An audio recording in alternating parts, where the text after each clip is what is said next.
Mga kwentong kababalaghan ni Mang Crowley. Maraming salamat sa mga nakikinig. Huwag kalimutang mag-subscribe para sa pagsuporta sa channel ko at mag-thumbs up para ipagpatuloy ko ang paggawa ng mga kwentong kababalaghan. Sa isang kagubatan, nakakaiba ang kagandahan, may isang engkantadang babae na nagngangalang Isabela. Siya ang anak ng hari ng engkanto, ngunit may matindi siyang pangarap na mapanatili ang kanyang kalayaan at maranasan ang mundong tinitingala ng kanyang ama. Dahil dito, nagdesisyon si Isabela na magtago sa mundo ng mga tao. Sa anyo ng simpleng babae, nagpanggap siyang isang katulong sa isang malayong nayon. Nakatira siya sa isang maliit na kubo na puno ng bulaklak, kung saan nagtatago ang kanyang lihim na pagkakakilanlan. Hindi alam ng mga tao sa nayon ang kanyang tunay na pagkatao, subalit nakilala siya bilang si Maria, isang masigasig na katulong na handang magbigay tulong sa sinuman. Sa kanyang mga mata, makikita ang lihim na ningning ng kanyang engkantadang dugo. Isang araw, habang nagtatrabaho si Isabela sa hardin ng isang mayamang pamilya, nakatagpo siya ng isang binatang nagngangalang Andres. Ang mata ni Andres ay napukaw ng kakaibang kagandahan ni Maria, at agad na naakit siya sa misteryoso niyang kagandahan. Sa kabila ng pagtatangkang itago ng lihim ni Isabela, tila ba may kakaibang koneksyon sa pagitan nila ni Andres. Ngunit, sa likod ng nakakamanghang pag-ibig na bumabalot sa kanilang dalawa. Isang umaga, habang nag-aalab ang araw sa nayon, natagpuan ni Andres si Maria, na nagtatanim ng mga bulaklak sa hardin, sa mansiyon na pinagtrabahoan niya. Hindi napigilan ni Andres, na hindi mapansin ang kanyang kagandahan, ang nakakaaliw na mga bulaklak. At si Maria, na tila babahagi ng kagubatan, na nagbigay buhay sa hardin. Maria, bulong ni Andres habang naglalakad patungo sa kanya, napakaganda ng mga bulaklak na iyong itinatanam. Parang may kakaibang magic dito. Hindi mapigilan ni Maria ang pagngiti, ngunit agad siyang bumalik sa pagtatanim. Salamat, Andres. Ang mga bulaklak ay may sariling kwento at kagandahan, at minsan, maaaring magtaglay ng lihim na hindi natin kayang maunawaan. Dahil sa kanyang kakaibang pagsusuri, sa kanyang paligid, naging masigla si Andres, na malaman ang mga kaakit-akit na sekreto ni Maria. Sa tuwing sila'y nag-uusap, parang may misteryosong puwersa na nag-uugma sa kanilang dalawa. Sa kalaunan, nahulog ang damdamin ni Andres kay Maria, at hindi rin nakakaiwas si Maria sa kakaibang tibok ng kanyang puso. Subalit, alam ni Maria na hindi madali ang magmahal sa isang mortal, lalo pat may lihim siyang kinakatawan. Sa kanyang pag-aalinlangan, naging masugid ang pagtatangka ni Andres na mapalapit sa kanya. Sa kanyang pagsisikap na maging malapit kay Maria, magiging lalong komplikado ang kanyang pagtatago bilang engkanto. Sa kabila ng mga pagsubok, patuloy na naglalakbay ang pagsusubok ng pag-ibig ni Maria at Andres. Ngunit sa isang gabi, habang nagsasagawa ng kanyang gabi-gabing tungkulin, bilang katulong, napansin ni Maria ang pagiging masunuri ni Andres, at ang pagmamahal, na lalong dumarami sa kanyang puso. Napagpasyahan ni Maria, na harapin ang mga katanungan ni Andres, at ipaalam ang tunay na nilalaman ng kanyang puso. Sa ilalim ng naglalakihang puno ng balete, dito nagsimula ang kanyang pag-amin. Andres, sabi ni Maria, may mga bagay na hindi ko pa nasasabi sa iyo. Ako'y hindi tulad ng mga karaniwang tao. Ako'y isang engkanto, ang anak ng hari ng kagubatan. Nagtaka si Andres ngunit, nanatiling nakatutok sa kanyang mga mata, handang makinig sa bawat salita ni Maria. Ang puso ko'y napipilitang itago ang lihim na ito, subalit ang pagmamahal ko sa iyo ay totoo at hindi ko na kayang itago pa. Gusto ko lang malaman mo na ang pag-ibig natin ay maaaring humantong sa mga pagsubok, ngunit handa akong harapin ang lahat para sa iyo. Habang mariing iniisip ni Andres, ang lahat ng narinig, bumalik sa kanya ang mga alaala ng mga kakaibang pangyayari at pag-uugma ng kanilang mga puso. Tila ba ang lihim ni Maria ay nagdudulot ng mas matinding kahulugan sa kanilang pagmamahalan. Maria, sagot ni Andres na puno ng pag-unawa, kahit sino ka man, ang damdamin ko sa iyo ay hindi magbabago. Handa akong harapin ang anumang pagsubok para sa ating pag-ibig. At sa ilalim ng kakaibang liwanag ng buwan, nagtagpo ang dalawang puso na naglalaman ng lihim ng isang engkanto at isang mortal. Ano kaya ang magiging kapalaran ng pag-ibig na ito sa harap ng mga hamon ng kaharian at mundong kanilang kinabibilangan? Sa pagsapit ng panahon, mas bumabalot ang pagmamahalan nina Maria at Andres. Subalit, sa kaharian ng engkanto, may mga mata at tenga ang lahat ng dako. Sa palasyo, natuklasan ng hari na ang kanyang anak ay may relasyon sa isang mortal. Nang dumating ang masamang balita kay Hari Alaric, nag-aalab ang galit sa kanyang puso. Ayaw niyang magkaroon ng kahinaan ang kanyang kaharian, lalo na't may kaugnayan ito sa isang mortal. Dapat mong kalimutan ang iyong pagmamahalan kay Andres, mariing utos ni Hari Alaric kay Maria. Ang kaharian natin ay hindi dapat makisalamuha sa mundong mortal. Kung ikaw ay hindi magpapakatatag, mapipilitan akong ipagkait sa iyo ang iyong kapangyarihan bilang isang engkanto. Nahulog ang puso ni Maria sa takot at pangamba. Subalit, mas pinili niyang ipaglaban ang kanyang nararamdaman kay Andres. Nais ko lang malaman mo, Ama, na ang pag-ibig ay hindi dapat ituring na kahinaan. Handa akong itaya ang aking sarili para sa pagmamahal na ito, sagot ni Maria, na may halong tapang at determinasyon.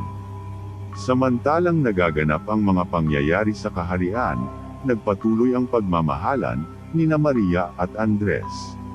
Ngunit, sa malupit na kapalaran, isang tagapagpatibay ng batas sa kaharian, ang nagulat kay Hari Alaric tungkol sa lihim na pag-ibig ni Maria. Nang malaman ni Hari Alaric ang kabuuang katotohanan, nag-init ang kanyang galit, at naglakas loob siyang magdesisyon na itakwil si Maria mula sa kanyang kaharian. Ang desisyong ito ay nagdulot ng pangamba kay Maria, ngunit sa puso niya hindi niya kayang iwanan si Andres. Sa kabila ng pagtatangkang itaboy si Maria mula sa kaharian, hindi siya sumuko sa pagmamahalan nila ni Andres. Ang kanilang pag-ibig ay naging mas matibay, kahit na nagsisimula ng gumuhit ang dilim sa paligid. Isang gabi, nang matanto ni Maria na hindi naligtas ang kanyang buhay sa kaharian, nagdesisyon silang dalawa ni Andres na maglakbay patungo sa lugar kung saan maaari silang magsimula ng panibagong buhay. Iniwan nila ang kaharian ng engkanto na puno ng pangungulila at lungkot. Ang kanilang paglalakbay ay puno ng mga pagsubok at peligro. Tinahak nila ang malayong kagubatan at makulimlim na kagubatan na naglalaman ng mga di kilalang nilalang at panganib. Subalit, sa kabila ng lahat ng ito, nagtagumpay ang pag-ibig ng dalawa na lampasan ang mga pagsubok.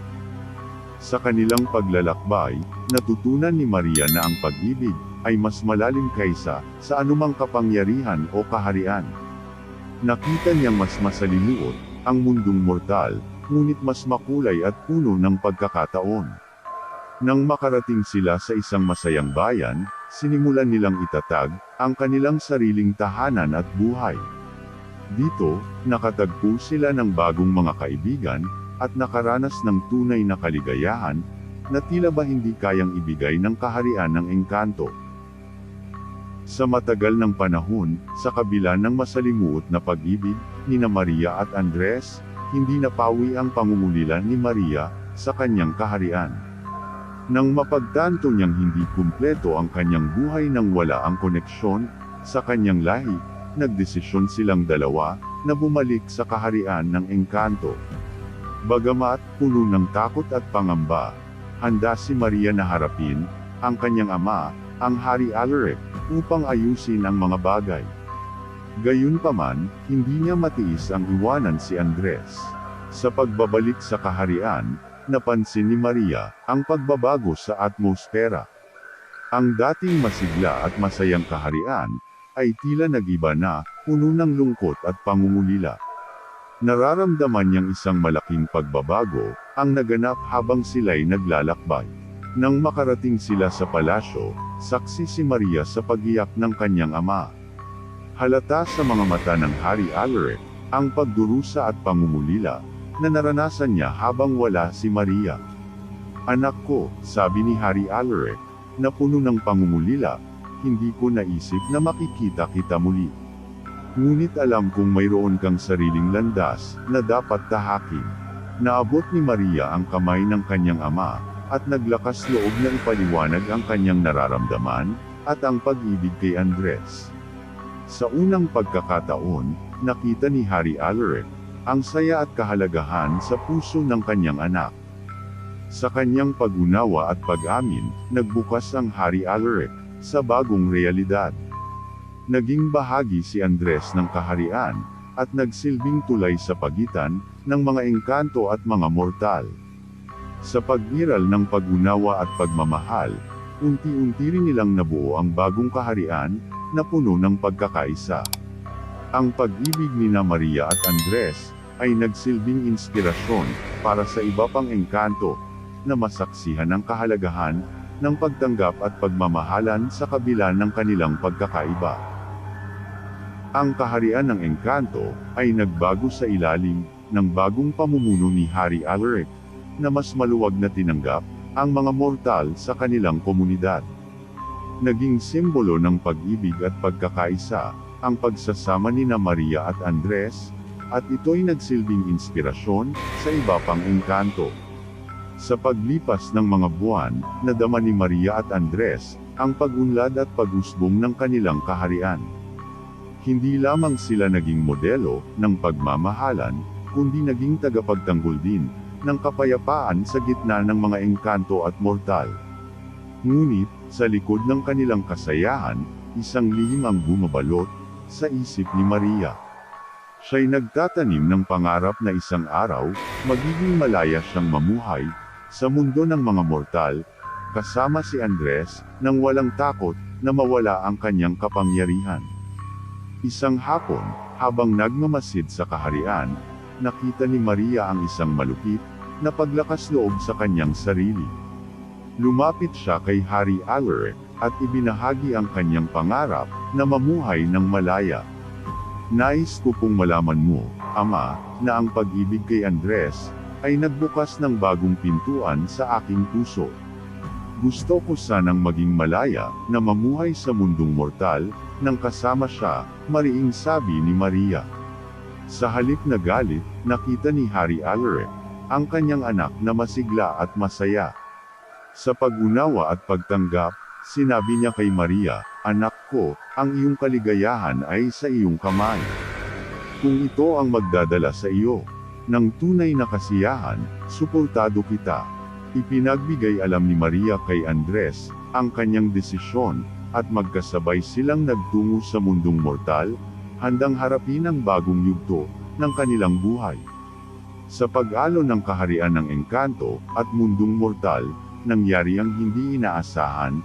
Ang pagsasama ni Maria at Andres ay naging daan para sa isang mas maayos at mas makulay na kaharian. Sa mundong mortal, sinimulan ni Maria at Andres ang bagong buhay. Itinatag nila ang kanilang tahanan sa isang malayong nayon, malayo sa mga mata ng mga tao, upang mapanatili ang kapayapaan at katahimikan. Sa kanilang payak na buhay, natutunan ni Maria at Andres na mas mataas ang halaga ng pag-ibig kaysa sa yaman o kapangyarihan.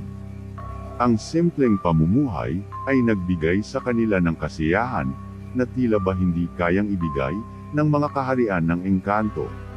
Sa paglipas ng panahon, itinaguyod ni Maria at Andres ang kanilang pamilya. Mayroon silang 2 anak na namana ang kakaibang kagandahan at kapangyarihan ng kanilang ina. Naging maligaya sila sa kabila ng mga pagsubok at hamon na dumaan sa kanilang buhay. Sa kaharian ng engkanto, nagpatuloy ang pagbabago at pag-unlad.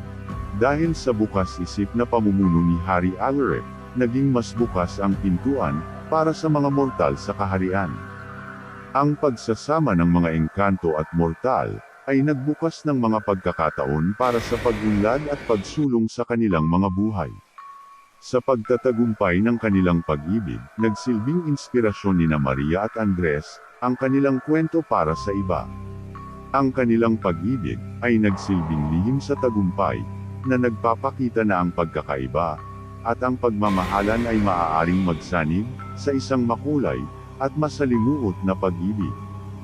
Habang ang panahon ay naglilipas, ang kwento nina Maria at Andres ay naging bahagi ng mga alamat ng kaharian ng engkanto.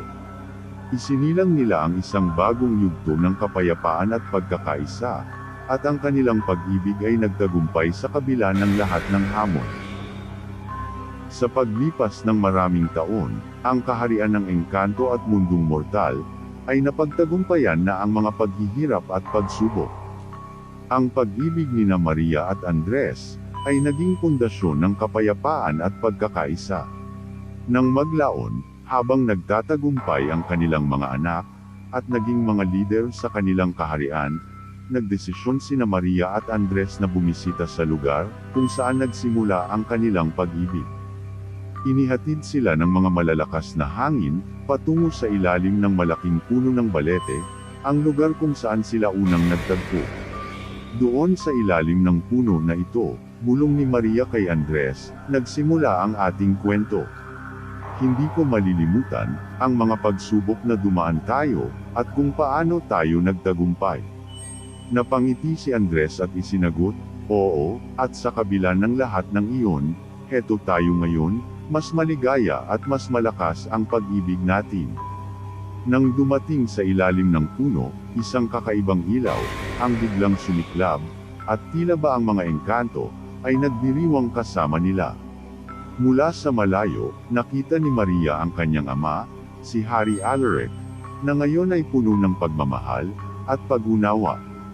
Anak ko, bati ni Hari Alaric, ako'y lubos na nagagalak sa iyong tagumpay at sa inyong pag-ibig ni Andres. Kayo ang naging simbolo ng pagkakaisa sa aming kaharian. Bumaling si Maria kay Andres at nagsabing, ang ating pag-ibig ay naging daan para sa pagbabago at pag-unlad sa kanilang lahat. Naway magpatuloy itong magdala ng inspirasyon sa iba. Nang sumiklab ang ilaw, narinig ang mahinang musika na puno ng pagdiriwang. Isa itong masiglang selebrasyon ng pag-ibig at pagkakaisa, isang pag-alala sa mga tagumpay at pag-usbong ng kanilang mga buhay. Sa pagtatapos ng kanilang pagbisita, nagpasalamat sina Maria at Andres sa kanilang kaharian at mundong mortal. Iniwan nila ang lugar na puno ng mga alaala, ngunit ang kanilang pag-ibig ay mananatili sa puso ng bawat engkanto at mortal sa kanilang lahi. Matapos ang matagumpay na pag-akyat ni Maria sa trono ng kaharian ng engkanto, napasyahan niyang gawing mas makabuluhan ang ugnayan ng kanilang komunidad sa mundo ng mortal. Sa kanyang malumanay na pamumuno, nagsimula ang bagong yugto ng pagkakaisa at pag-unlad. Katuwang ni Maria si Andres, na nagiging guro sa kanilang komunidad, nagtuturo ng mga kasanayan at kahalagahan ng pagkakaunawaan sa mundo ng mga mortal. Nagsanib puwersa sila upang ituro sa kanilang mga kababayan ang halaga ng pag-ibig at respeto sa lahat ng nilalang. Ang kaharian ng engkanto ay bumukas sa mga mortal at nagsimulang magsanib ang dalawang mundo. Itinatag ni Maria ang isang paaralan kung saan maaaring mag-aral ang mga engkanto at mortal ng magkasama, nagdudulot ng mas malalim na pangunawa sa isa't isa. Sa bawat pag-ikot ng oras, dumarami ang mga mag-aaral na nagmumula sa iba't ibang lahi at uri. Nagsilbing tulay ang paaralan para sa mga pagkakaibigan at pagmamahalan, isang lupaing puno ng kakaibang kagandahan. Sa loob ng paaralan, naging modelo sina Maria at Andres ng pagmamahalan at pagkakaisa. Ang kanilang pag-ibig ay nagbigay inspirasyon sa mga kabataan na mangarap, at sa kabila ng mga pagkakaiba, nagkakaisa sila sa pangarap na itaguyod ang mundo ng pag-unawa at respeto. Sa bawat pagbukas ng pintuan ng paaralan, mas lumalawak ang pag-akayat ni Maria, sa layuning mapalago ang pagkakaunawa at pagkakaisa sa pagitan ng mga engkanto at mortal. Sa paglipas ng mga taon, lalong lumakas ang ugnayan ng kaharian ng engkanto at mundong mortal sa ilalim ng pamumuno ni Maria at Andres. Ang kanilang mga pagsisikap para sa pagkakaisa at pag-ibig ay nagbunga ng masaganang pagsasama ng dalawang mundong tila ba dati magkaibang-magkaiba. Isang araw, habang naglalakad si Maria sa hardin ng palasyo, napagtanto niyang ang kanyang puso'y puno na ng pasasalamat at kaligayahan. Naisip niya ang mga pagsubok na dumaan sila ni Andres, at kung paano nila ito natalo sa pamamagitan ng kanilang pagmamahalan. Sa kabilang banda, nakita ni Andres ang pagmumula ng araw, mula sa balkonahe ng palasyo. Napagtanto niya kung gaano kahalaga ang kanilang papel, sa pagtataguyod ng kapayapaan at pagkakaisa, sa kanilang mga mundong kinabibilangan. Isang pagpupulong ang itinakda ni na Maria at Andres, upang talakayin ang hinaharap ng kanilang kaharian. Dito, inilahad nila ang kanilang pangarap, para sa mas maayos na kinabukasan, hindi lamang para sa kanilang sarili, kundi para sa lahat ng mga nilalang na nasa ilalim ng kanilang pamumuno. Ang kanilang pangarap, ay naglalaman ng mas malalim na ugnayan, sa pagitan ng mga engkanto at mortal. Inilunsad nila ang mga proyektong magbibigay daan, para sa mas maraming pakikipag-ugnayan at panguunawa, sa pagitan ng dalawang mundong ito. Nagtagumpay sila sa pagtataguyod ng pangangailangan, ng kanilang mga kababayan. Ang kaharian ng engkanto at mundong mortal, ay nagiging mas malapit sa isa't isa, na tila ba nagiging iisang buo. Sa kabila ng mga pagbabago at progreso, hindi nakalimutan ni na Maria at Andres, ang nagsilbing pundasyon ng kanilang kaharian ng kanilang pag-ibig na nagtagumpay sa lahat ng pagsubok. Sa bawat hakbang, ang liwanag ng kinabukasan, ay mas nagiging malinaw, puno ng pag-asa at posibilidad. Sa kabila ng paglago at pag-unlad, ng kaharian ng engkanto at mundong mortal, nananatili ang pag-ibig ni na Maria at Andres, bilang pundasyon ng lahat ng ito. Ang kanilang kwento, naglakbay sina Maria at Andres patungo sa mas malalim na yugto, ng kanilang pag-ibig. Isang gabi, habang ang mga bituin, ay nagbibigay liwanag sa kaharian, nagtagpo sina Maria at Andres sa ilalim ng puno ng balete. Dito, sa lugar na nagmulat sa kanilang pagmamahalan, nagsanib puwersa ang mga engkanto at mortal, sa isang mas malalim na pag-unawa sa isa't isa. Mahal, simula ni Maria, ang ating pag-ibig ay nagbukas ng pintuan para sa mas maraming puso, na magmahalan, sa kabila ng kanilang pagkakaiba. Ngunit sa ating sariling kwento, higit pa tayong nagtagumpay. Tumango si Andres, oo, mahal. Hindi ko inakalang ang pag-ibig natin, ay magdadala ng ganitong kahulugan, sa maraming tao. Sa pag-unlad ng ating kaharian, mas lalong naging makulay, ang ating buhay. Nang marinig ang pag-uusap ng dalawa, dumating si Hari Alaric, ang dating hari na masigla, at puno ng pagmamahal. Ang inyong pag-ibig ang nagsilbing lihim, na naging daan para sa pagbabago at pag-unlad, ng ating kaharian, sabi niya kay Maria at Andres. Dahil sa kanilang pagmamahalan, nagbukas ang pintuan ng kaharian, para sa mas maraming engkanto at mortal, na magsanib puwersa at maging bahagi ng isang mas makatarungan, at makulay na mundong pinapanday ng pag-ibig. Ang pag-ibig ni na Maria at Andres, ay naging inspirasyon, hindi lamang sa kanilang sarili, kundi para sa lahat ng mga nilalang, na nakatagpo ng kanilang kwento. Nagsilbing tanglaw ang kanilang pagmamahalan, sa buhay ng bawat isa, at nagdala ng maligaya at masagana, sa kanilang kaharian. Sa paglipas ng panahon, ang kaharian ng engkanto at mundong mortal, ay patuloy na nagsasanib puwersa, at nagbibigay halaga sa mga pagkakaiba. At sa bawat pagtatapos ng gabi, ang pag-ibig ni Maria at Andres ay lumaganap sa hangin, nagdudulot ng lihim na pag-asa para sa isang mas makatarungan at mas masayang kinabukasan. Sa pagtagumpay ng kaharian ng engkanto at mundong mortal, dumating ang panahon para kay Maria at Andres na magdesisyon tungkol sa kanilang hinaharap. Sa ilalim ng puno ng balete, kung saan nagsimula ang kanilang kwento, nag-usap sila ng masusing pag-aalala. Mahal, bungad ni Andres, ang buhay natin dito sa mundong mortal at engkanto, ay puno ng kasiyahan at pagmamahal. Ngunit nararamdaman kong may bagong yugto, tayong dapat harapin. Tama ka, sagot ni Maria, ang ating pag-ibig ay nagdala ng magandang pagbabago, sa aming kaharian at sa mga mundong ito. Ngayon, nais kong maglaan tayo ng oras, para sa ating sarili at maglakbay, patungo sa mga bagong lugar. Nang makarating ang balita sa kaharian, naisip ni Hari Alaric, na ito na ang tamang pagkakataon para muling maglaan ng oras, si Maria at Andres para sa kanilang sarili. Nagbigay siya ng kanyang pagpapahintulot, at suporta sa kanilang paglalakbay.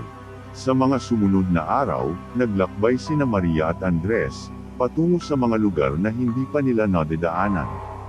Sa kanilang paglalakbay, naranasan nila ang mga bagong kultura, natutunan ang mga kwento ng iba't ibang lahi, at nadama ang kahalagahan ng pagkakaisa, sa kabila ng pagkakaiba. Habang ang bawat araw ay nagdadaan, mas lalong bumababa ang lihim na ilaw ng puno ng balete. Isang senyales na ang kanilang paglalakbay ay patungo sa isang bagong yugto, ngunit ang kanilang pag-ibig ay nananatili, masigla at matibay. Isang gabi, habang sila'y nananatili sa ilalim ng bituin, nagkasunduan silang magbalik sa kanilang kaharian. Dala ang mga pag-ibig at karanasan mula sa kanilang paglalakbay, nagbalik sila na mas pinag-ibayo ang kanilang misyon na itaguyod ang pag-ibig at pagkakaisa. Sa pagtatapos ng kanilang paglalakbay, at pagbabalik sa kaharian, naramdaman ni Maria at Andres, ang mainit na pagtanggap, mula sa kanilang mga kababayan. Ang kwento ng kanilang pag-ibig at paglalakbay, ay nagbigay inspirasyon sa lahat, nagbukas ng bagong yugto sa kaharian ng engkanto, at mundong mortal. Isang malaking selebrasyon ang inihanda ng kaharian, para sa pagbabalik ni Maria at Andres. Ang palasyo ay nagliwanag ng mga ilaw, at ang mga tao ay nagkakaisa sa pag-awit at pagsasaya. Si Hari Alaric ay puno ng kasiyahan, nakatanim ang pagmamahal, na nararamdaman sa puso ng kanyang anak. Sa harap ng buong kaharian, nagpahayag si Maria, ng kanyang mga saloobin. Sa bawat hakbang ng ating paglalakbay, natutunan natin ang halaga ng pag-ibig, at pagkakaisa. Ang pag-ibig ay nagbubuklod ng mga mundo at nagtataglay ng kapangyarihan na walang hanggan. Tumango si Andres, nag-aambag ng kanyang mga salita, ang ating pag-ibig ay nagdala ng pagbabago, at ang pagbabago ay nagbigay daan sa mas magandang kinabukasan para sa lahat. Tayo ay nagtagumpay hindi lamang para sa ating sarili kundi para sa buong kaharian. Dumating ang gabi ng malaking kapistahan. Ang buong kaharian ay nagtipon sa harap ng puno ng balete, ang simbolo ng kanilang pag-ibig at pagkakaisa. Doon, nagsimula ang pagtatanghal ng awitin, ng pagtatapos, isang makulay na pagganap, na nagpapakita ng mga kaganapan sa buhay ni Maria at Andres. Sa pagtatapos ng awitin, bumukas ang langit, at nagbigay liwanag ang mga bituin. Isang masigla at mahiwagang bagong yugto, ang sumiklab para sa kaharian ng engkanto, at mundong mortal. Ang pag-ibig ni Maria at Andres, ay nagsilbing ilaw na nagdala ng lihim, na kahulugan sa bawat nilalang. Nang makita ang kanilang kaharian, na puno ng saya at pagkakaisa, napagtanto ni Maria at Andres, na ang kanilang pag-ibig ay nagwakas, sa isang masiglang, happily ever after. Isang pagtatapos na nag-iiwan ng pag-asa, pagmamahalan, at alaala ng isang kwentong nagbigay saysay sa kaharian ng engkanto at mundong mortal. At dito nagtatapos ang ating kwento, Prinsesa Nagpanggap bilang kasambahay.